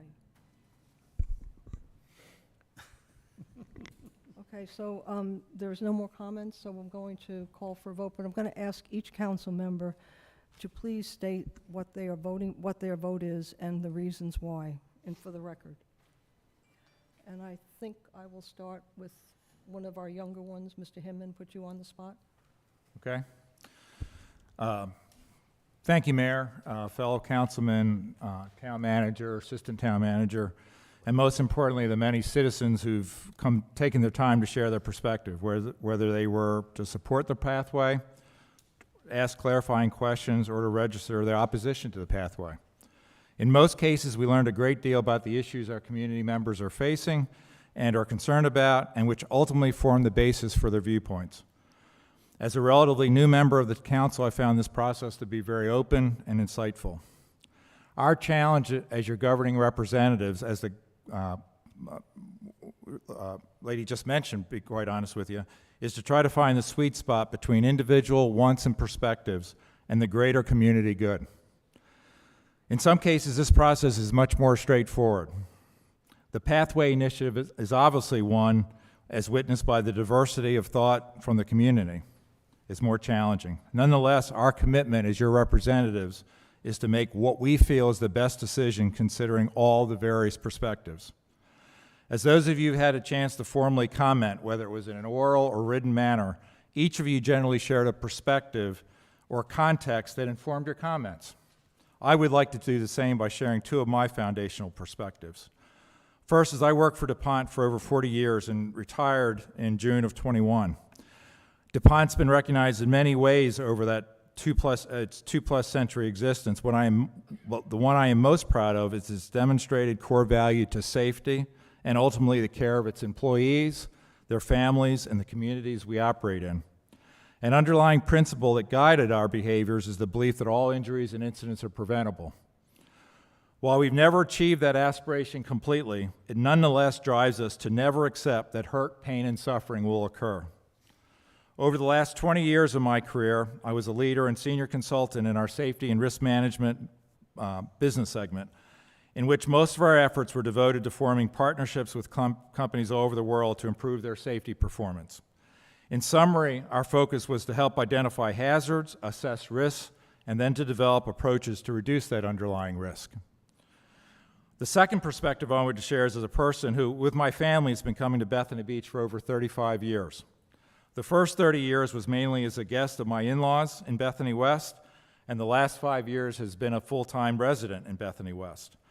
Over those 35 years, my overwhelming route while walking, running, biking to the beach has been down Collins Street. For driving, I also mainly go down Collins, but I also use Garfield some of the way. I only share this because, like many of you, I have a great deal of firsthand, almost daily experience on the proposed pathway. To begin, I want to formally share my 100% agreement with the Pathway initiatives. I'd like to use the rest of my time to share my reasoning, as well as try to address some of the issues that have been raised. Mr. Lober highlighted in one of his initial slides that Collins Street is one of the main routes to and from the beach areas of town. As you know, Turtle Walk, Bethany West, and the Collins Street area residences comprise about a third of the residents of all of Bethany Beach. Given this, it's not surprising that two formal studies over the last 20 years have recommended some type of pathway for pedestrians that choose Collins as their preferred path to the beach. The goal of both studies has been to provide a zone of safety for pedestrians that separates them from the vehicular traffic. When the council voted to move forward with the pathway in 2019, a common criticism of the plan then was that it was not robust enough and that it did not also consider connections to Kent and Wellington. That concerned me at the time, but I'm heartened and very supportive that the current proposal is an integrated one that provides an option for pedestrians to get to and cross Route 1 in a manner that reduces risk. Doesn't eliminate risk, it reduces risk. In my professional experience, an overwhelming risk mitigation method employed predominantly across the globe has been to create dedicated pathways for workers who are on foot, which allows them to have clear separations from various types of powered industrial vehicles. Prior to these efforts, risk reduction was predicated on workers and equipment, quote, just knowing how to stay out of each other's way. I'll come back to this point in a bit when discussing specifically the Pathway Initiative. While partially effective, a much more comprehensive and sustainable approach is to create distinct separations. To build on this perspective, I firmly believe if we knew when Collins Street was originally constructed the amount of pedestrian, bike, and vehicular traffic it would eventually have to handle based on the growth that we've seen in this area, there would not have been a moment's hesitation regarding building a pathway or walkway into the original design. This is not to take away from the judgments of the original planners. It just reflects that the growth and popularity of this area requires us to adapt and make appropriate changes that are in alignment with the levels of activity that we are seeing currently and can reasonably expect to see in the coming decades. We also know that this pathway is the most heavily traveled current path to the beach for pedestrians in Bethany that does not have a dedicated zone to pedestrians. This collective willingness to learn and adapt is no different than the changes which were implemented on South Atlantic and Route 26 in previous years. As I have heard shared in other settings, quote, "When we know better, we do better." Several comments have been made regarding actual injury and incident history, specifically on the Collins, Kent, Wellington pathway, which is admittedly very low. But I will add that over the last 5 years, we have had reported in our Bethany footprint 20 crashes of pedestrians and bicycles, 3 of which have resulted in fatalities. I don't want to wait until a life-altering or life-ending event occurs for us to then be spurred to finally take definitive actions to lower the level of risk for our residents and community members and their guests. Based on my professional experience working with clients, in addition to looking at recorded injury data, we also try to ascertain the degree that they routinely experience near misses and close calls, because these occur in orders of magnitude greater than actual recorded injuries. These are critical to injury prevention and risk reduction because they provide a very clear light into what could happen. The only difference between an injury and a close call is usually just a factor of luck or happen chance. We don't want to depend on good fortune to keep our community safe. When I reflect on the Collins, Kent, Wellington corridor, there are several types of near misses, close calls that I have witnessed during the peak volume time. I'll give you some examples. A car's approaching a group of pedestrians. It tries to go around them, it tries to then move back because there's a car coming that way while almost hitting one of the pedestrians it just passed. A child makes a sudden movement onto the line of an approaching car. A distracted driver does not notice that walkers are in front of them and then has to slam on the brakes to avoid hitting them. Those are just examples that I've noticed. As many of you who are residents on the proposed pathway publicly commented on your observations and experiences, I was struck by the number of you who mentioned similar near misses and close calls that you also routinely take notice of. What was repeatedly said, and I'm paraphrasing, but quote, that the car drivers and pedestrians are aware of the situation and know how to keep themselves safe. There are certainly elements of truth to those type of statements, but I also know that we as a community can go beyond that to promote the safety and well-being of our residents and guests. A few citizens commented that because of the potentially increased vehicular traffic flows on the pathway, the situation will actually increase the level of risk to pedestrians and community members. In contrast, I would say without equivocation that the safe zone for pedestrians will significantly reduce the risk exposure, given that it will create a dedicated zone for them to make their journey that's not shared with moving vehicles.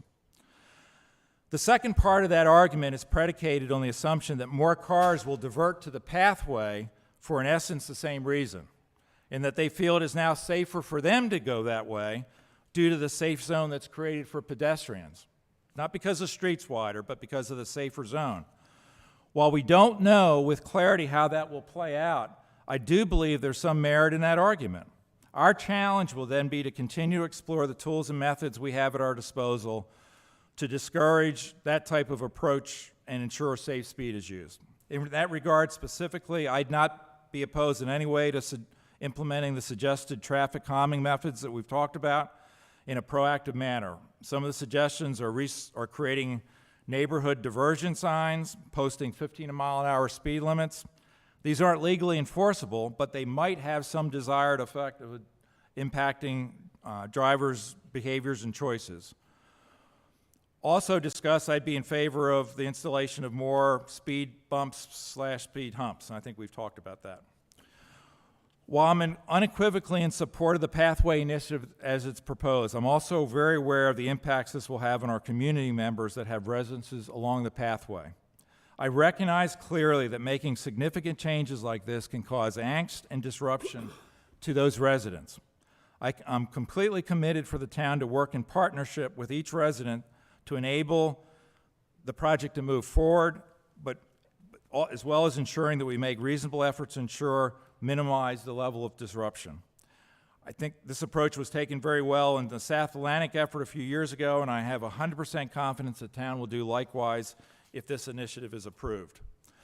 In concluding, as I reflect on my 4 decades of experience with DuPont, and in particular working with external clients, a resolute and defining reason that those clients sought to partner with our DuPont team was because of their inability to stop incidents from occurring, or in reaction to life-changing or life-ending events.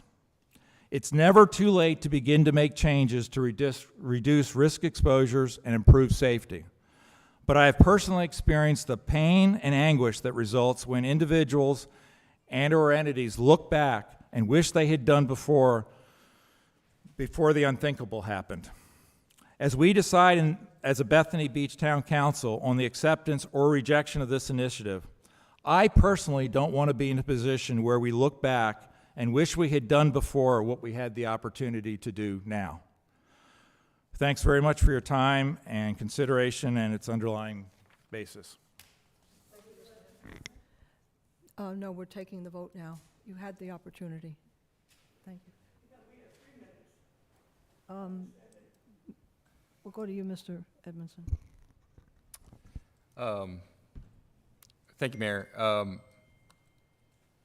I've heard a lot of people say that they've lived on the street for 3 or 4 decades or 4 decades of experience.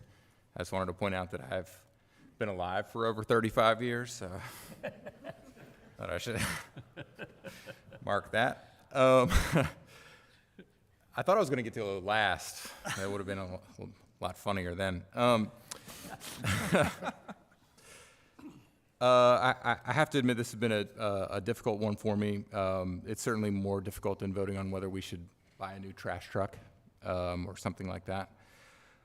I am personally committed to a safer, more walkable, more sustainable town and environment in general.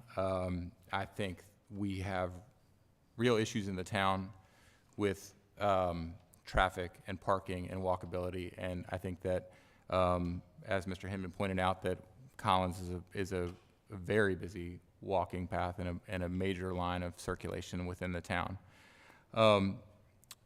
Moreover, in 2019, the town council voted to create a 5-foot wide path on the south side. That is not up for debate at this moment. That would happen. At the time when that was voted on, it was pointed out that it's not a question, as Mr. Hinman pointed out, of if, it's when. There were too many vehicle and pedestrian interactions at that time to justify sitting back and doing nothing, as has been proposed. And I think the issues around that have only gotten worse since then. In the last 3 or 4 years, there are only, anecdotally speaking, more people here, more cars, more walkers, and therefore more pedestrian and vehicle interactions. I want to note that I understand the feeling from those living on Collins, especially in the 400 block, that people aren't paying attention to them, people on the council aren't paying attention to them. I would just say that my experience has differed a little bit from that, as being relatively new to this process and not being on the council in 2019 and being directly involved with that. But I think back from the December public comments, those public comments raised some significant concerns for me, which I actually shared with Mr. Gravier and our mayor individually, and I'm actually surprised but also heartened at the notion of the additional 2 feet. As I said, this issue was difficult for me. I believe when it was brought up in December that people raised concerns about walkability when you're not walking opposed to traffic. When you're walking with traffic, it's more dangerous. Jen Carter and Absentia pointed out that cars are quieter, people are walking with earbuds. That only increases the danger of these interactions. I have to say that I don't know that I would have been as in support or as much in support of the project if it weren't for an additional buffer. And so I think the fact that we're actually listening to and addressing concerns, it gives me, I think, more confidence in the project. I think those concerns are the safety, the walkability, the stormwater management, and for all of those issues, I vote yes. Thank you, Mr. Edmondson. Mr. Califf? Well, it's very apparent to me from the meeting comments we've had here, from the numerous letters, that the proposed Collins and Wellington Street changes are a very sensitive project, especially for those living on those streets. There have been numerous comments in favor of this from Collins Street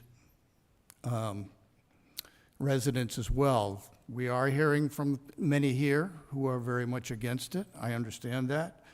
I counted, 7 or 8 today.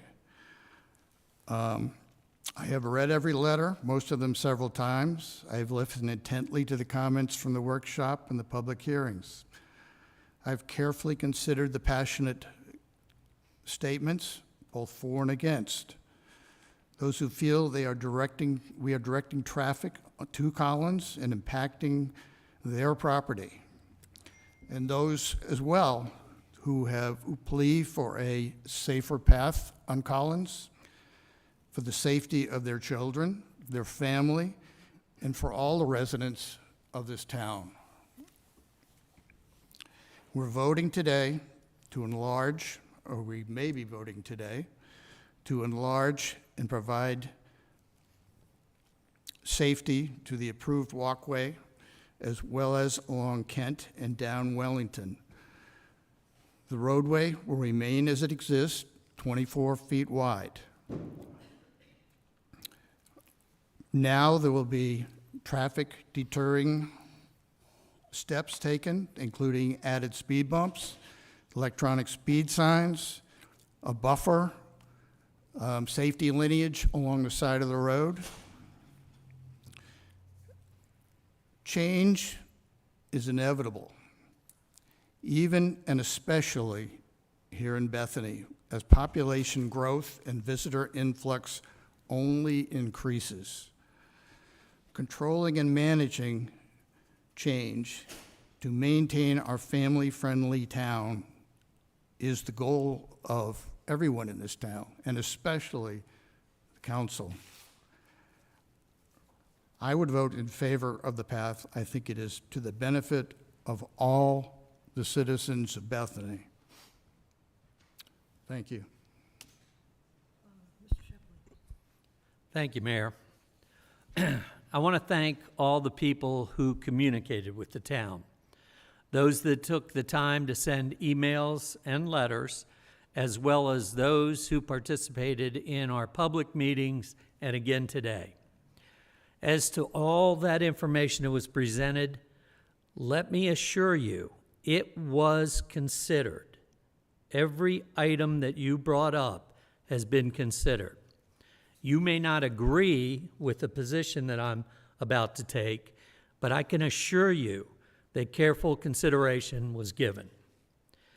Many concerns were identified both for and against the proposed improvements, primarily the pedestrian path.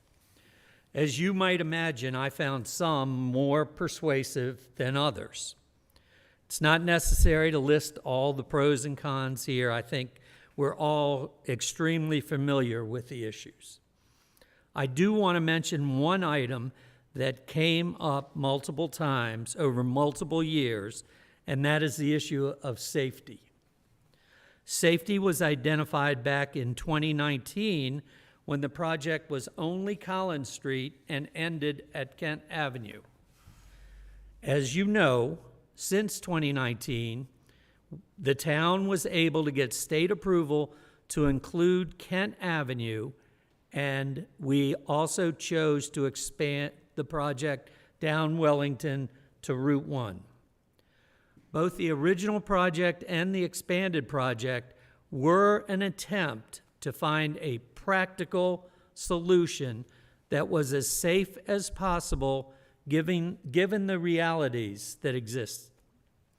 And yet, again this year, complaints about safety were raised. Real complaints.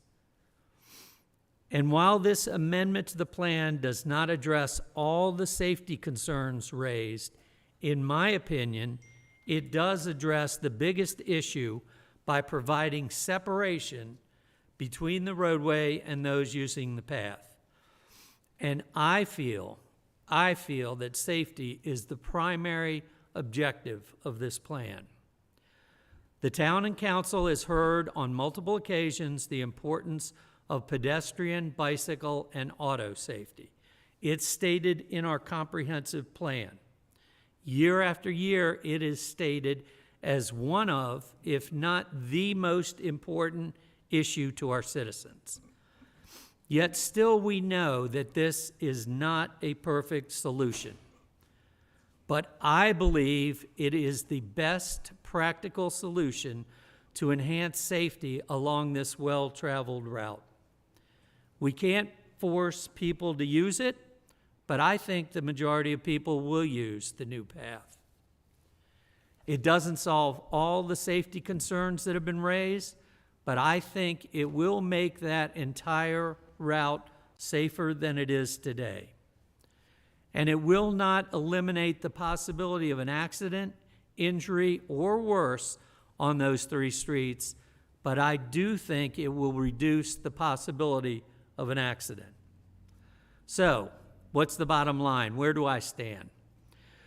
In some ways, this has not been a difficult decision for me. It is clear, and has been clear, the opponents of this project are some of the residents that are directly affected. But I, as well as all the members of council, are elected to represent the entire town. We're not elected to represent just a district or a neighborhood or even a community. And I take that responsibility for representing the entire town very seriously. When I weigh the reasons against the project with the improvement in safety that I think this project will bring to all our citizens and visitors, I come down on the side of safety. I mentioned in 2019 that in the future, I do not want to hear about a serious accident along this route and know that I had the opportunity to possibly prevent one. I feel just as strongly today as I did 4 years ago. I support this proposal and encourage my fellow council members to do the same. Thank you. Thank you. Mayor, very simply, I'm very familiar with Collins Street. I walk it every single day. I understand the concerns of the residents of that area, but also from my perspective, safety is number one. And I know that for a fact because there's been a couple times where people either on their phones or not paying attention and you're walking down there. So I think it's important that we go ahead with this and create the pedestrian pathway. Thank you. Mr. Morris. I, like most of the council members, struggled with for this whole project. Unfortunately, when this town was originally laid out, both on the east and west side, the forefathers never envisioned it growing like it has in the past 20 years. Since I've been here in 1981, I've watched massive changes happen on Garfield Parkway and with the expansion of Bethany West and so forth. The streets were not made to accommodate the people that we have today. And unfortunately, getting to the beach has become a major problem. We have put in lots of crosswalks with flashing lights. Hopefully, people are starting to obey those lights, which I know is not everybody's that's happening. So, and there's not many ways to get to the beach.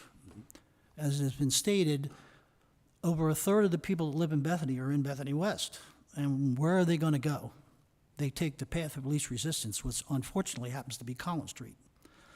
As a result of this, it's become, as a result of the studies we've done, unsafe, and it becomes worse and worse every year. Everybody keeps talking about, we had a study done in 2019.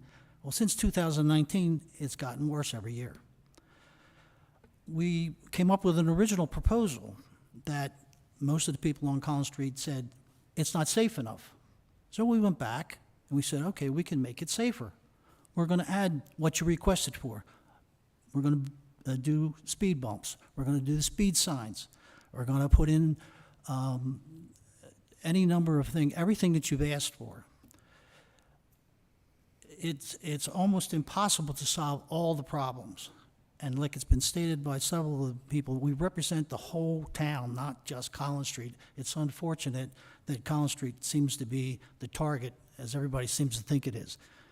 We're not against you people, but we're trying to make it safe for everybody that uses the street.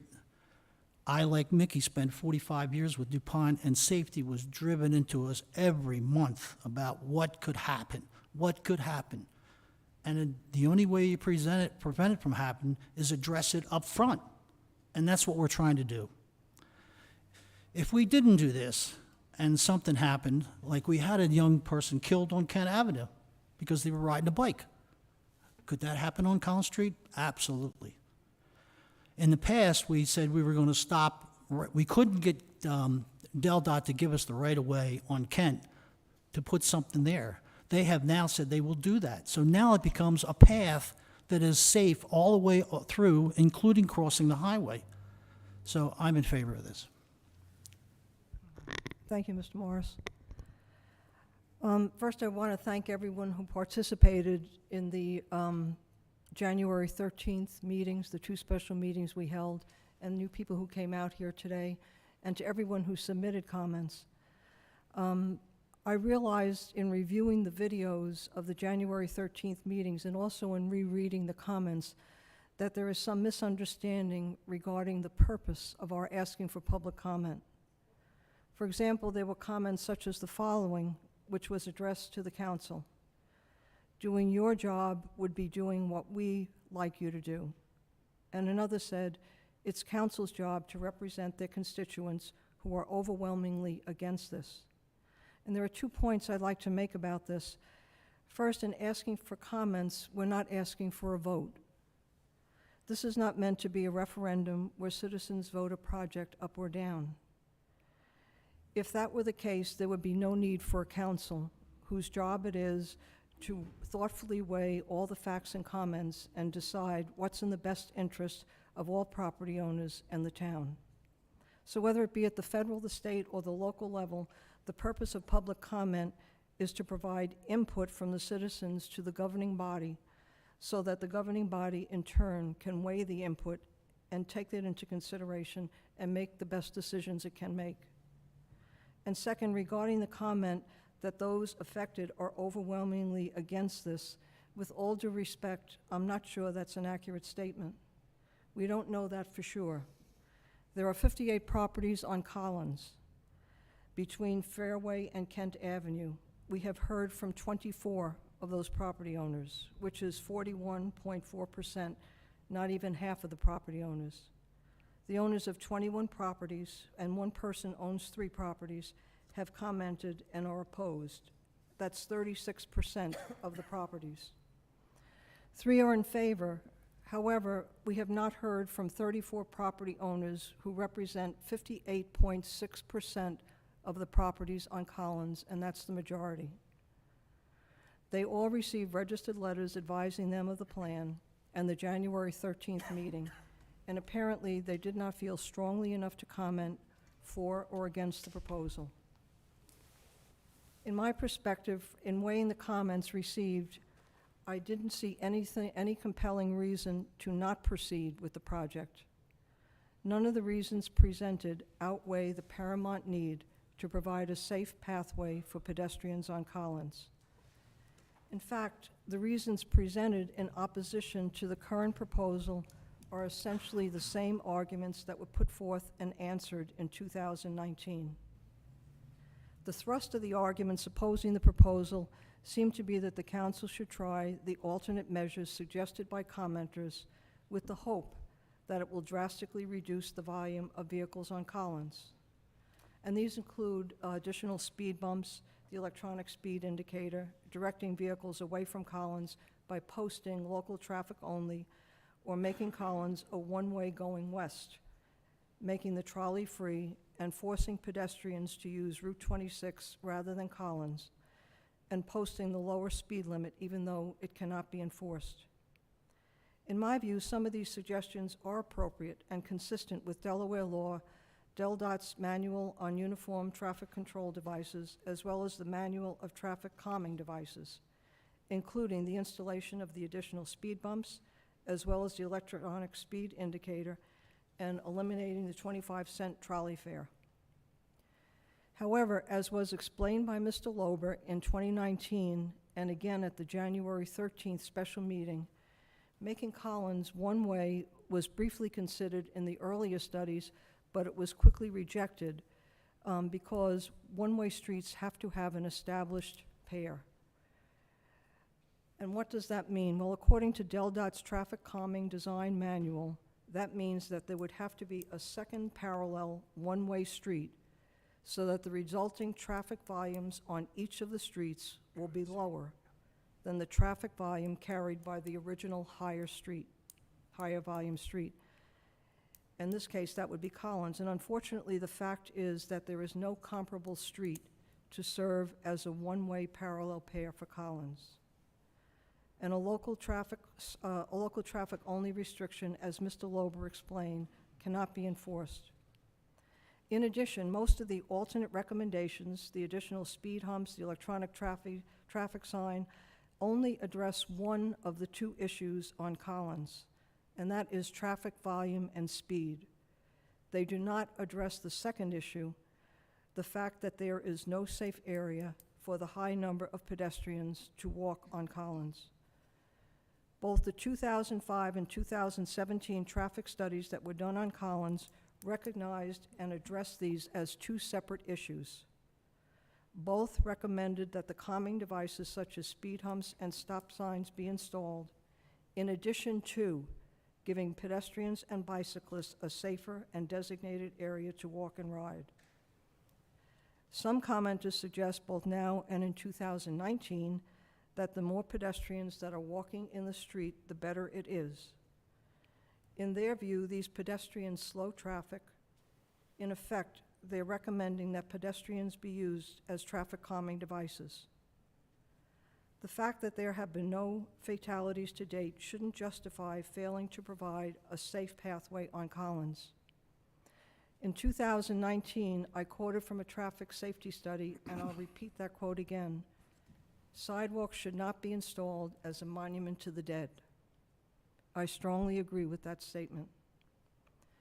Pedestrian and bicycle safety has been a priority concern for the town for many years, and with the ongoing growth both within Bethany and in the surrounding area, the problem is only becoming more urgent. The fact that the town has already constructed multi-use pathways on South Atlantic and Cedarwood streets is an example. In fact, the multi-use pathway on Cedarwood is similar to the proposed pathway on Collins. And Cedarwood, for anyone familiar with it or not familiar with it, it's the last street on the south side of Bethany before you get to Sea Colony. It's one street between South Pennsylvania and South Atlantic. It is only 1 block long. There is a multi-use pathway on the south side of the street. It carries both bicyclists and pedestrians safely in both directions, east and west. And it has done this for the past couple of years without any incidents. And I would also bring to your attention that when we redid South Atlantic Avenue, there was a safety study done in 2018 after the roadway had been completed and used for a period of time. And that study showed that the traffic, contrary to what has been said about Collins of speeding up, the traffic counts that were taken there showed that the speed actually decreased from 2018 as compared to 2010. Now, maybe it was for other reasons like congestion or something, but the point is that it did not increase. The town will continue to prioritize pedestrian and bicycle safety and to study where additional improvements make sense for the good of the town, our residents, and visitors. And I was pleased to hear that Mr. Gravier had offered to help people, as he did on South Atlantic, with trying to make the transition easier, trying to take care of property, so that it doesn't look like, so that it looks just as restored to the same way that it had been before. But for all of the above reasons and for that set forth by my colleagues, I vote in favor of the motion regarding that the pathway as described on Collins Street, Kent Avenue, and Wellington Parkway be approved.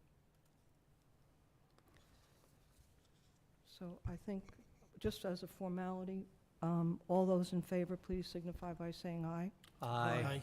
Opposed? The ayes have it. Thank you.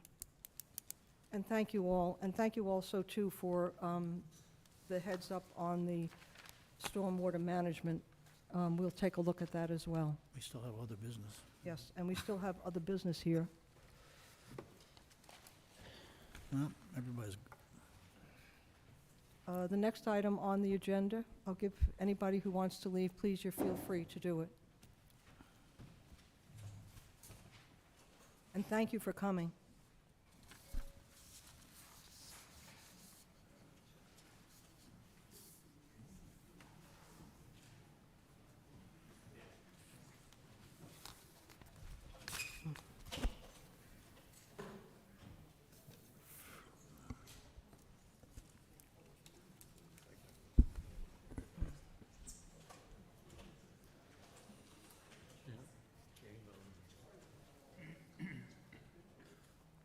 You don't have to stay if you don't want to. Okay. All right, the next item on the agenda is discussion, consideration, and possible vote on Sussex County multi-jurisdictional all-hazard mitigation resolution. Mr. Evanson, you did just a great job last time, so please do it again. Mayor, thank you. Speaking of mitigating hazards, I'm not referring to me reading all of the whereases, because Cliff's already advised me against that. We do have a little bit of housekeeping. As you'll remember from our last hearing, we reviewed and approved the Sussex County multi-jurisdictional all-hazard mitigation resolution, but we need to adopt the resolution, and I'll read just that resolution, which is now, therefore, it be it resolved by the mayor and town council of the town of Bethany Beach that the Sussex County multi-jurisdictional hazard mitigation plan, as approved by the Delaware Emergency Management Agency and the Federal Emergency Management Agency, is hereby adopted as an official plan of the town of Bethany Beach. I would make a motion that we adopt this resolution. Second. Is there any discussion? No? Okay. All those in favor, please signify by saying aye. Aye. Those opposed? The ayes carry it. Thank you very much, Mr. Edmondson, another good job. You're welcome. The next item on the agenda is discussion, consideration, and possible vote on a resolution to submit a request for a drinking water matching planning grant to the Water Infrastructure Advisory Council for matching funds to finance the North Atlantic Avenue 4-inch water main elimination. Mr. Gravier. Mayor, Council, the northern half mile of North Atlantic Street, the water supply is delivered to homes by transite pipe.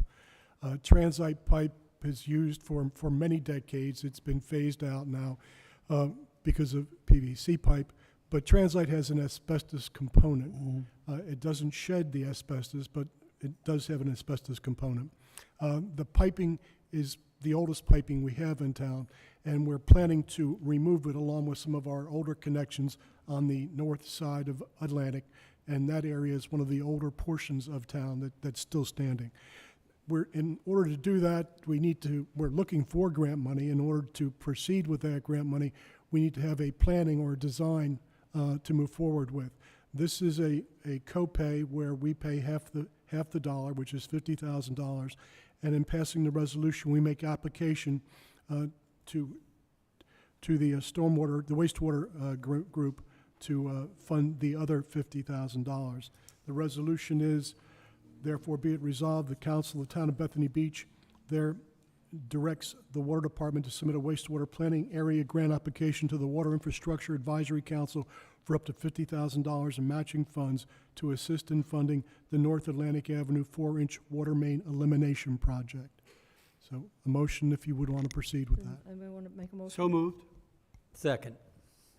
Any questions? Yes, I have one. Excuse me.